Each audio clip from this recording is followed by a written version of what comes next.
Hello, everyone. Mindshare Partners published a report on the state of workplace mental health for older workers.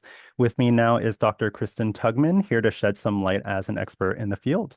Kristin is an adjunct professor at the University of Southern Maine, adjunct faculty at the Pacific Coast University for Workplace Health Sciences, and a consultant at Tugman Consulting, focused on disability management, health, productivity, and, of course, workplace mental health.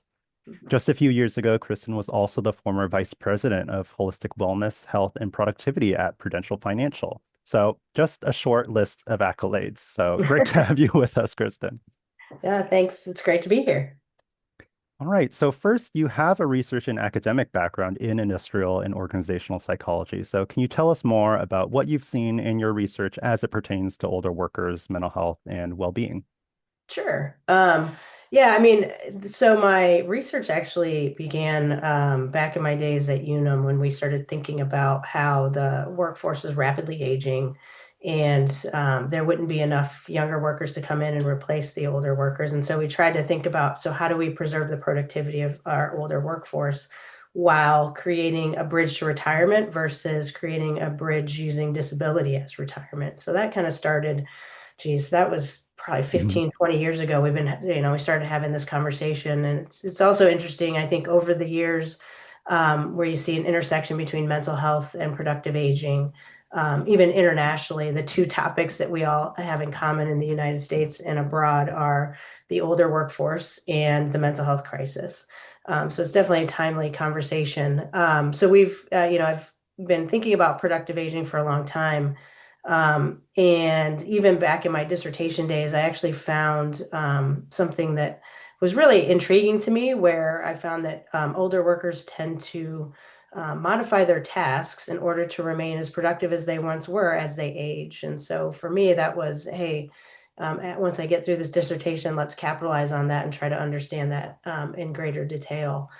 So I've done a lot of work in that area to really understand how can we create best practices as workers age and how they navigate their work to shed some light on how younger workers can work more in a more healthy way so that their bodies aren't so physically diminished as they age. But from a mental health perspective, what we found is in the research, as we think about that intersection, is older workers tend to talk about health less, tend to stay in the workplace longer, struggling with a mental health condition because they're concerned about raising their hand and saying that they need something. And they tend to, once they go out, they tend to stay out longer because they haven't said anything earlier. And so they're tend to be a little bit sicker when they go out. And so their durations tend to be longer. Yeah, and as I mentioned earlier, you held a VP's role at Prudential Financial, so you both have that research practice and kind Mhm. of translating them into programs. So, based on Right. that experience, kind of overseeing those kinds of programs and the translation of research, can you tell us about kind of any successes, the biggest challenges to that programming, and what you learned during that time? We've put programs in place. I've seen really good success in putting programs in place that focus on physical health, where we, in one in particular, worked with a manufacturing group.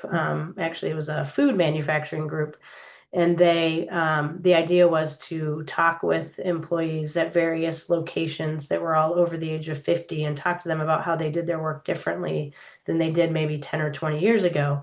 And we came up with at least 5 to 10 job modification ideas that they had already put in place that aligned with what management expectations were around productivity. And so then as a result, we were able to put those job modifications in place as best practices.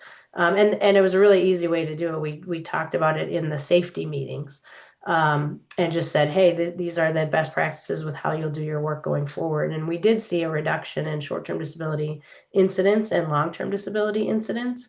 But again, it also opened up the conversation to talk about not only physical health, but whole person health, and that included mental health, to make sure that people felt like they also had access to the resources that they needed at the time that they needed it. So when you ask about barriers, I think, one of the barriers to talking about mental health with older workers is just the fact of that they don't really want to talk about it.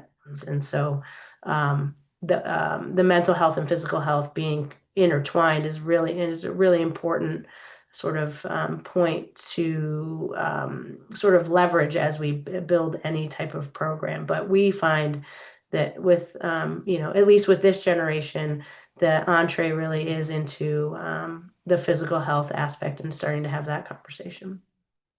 Amazing. So, what I'm really taking away is this job crafting piece, which really could be beneficial to anyone, and the stigma piece. And there's a real return, as you saw and experienced, to actually proactively exploring support earlier rather than reactively waiting to see or notice whether it be symptoms or declines in productivity. So, I guess now, as we're looking at the future of the labor market and future work for older workers specifically, what feels most timely in terms of meaningfully supporting them in their mental health and overall well-being? And what would you kind of recommend to employers specifically?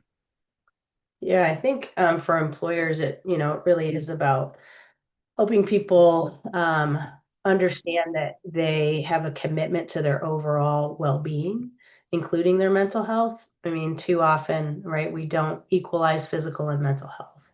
So I think a comprehensive psychological safety program where you really, there's education, there's expectation that managers are going to care about the well-being of their employees. They're going to recognize when somebody has an emerging mental health issue versus jumping to the conclusion that it's a performance issue. My big recommendations to employers are really understanding how to create a psychologically safe workplace that empowers managers to recognize and when their employees might need something, equips them with the tools around empathetic leadership, but also creates an environment in which employees can use the resources that they have available to them.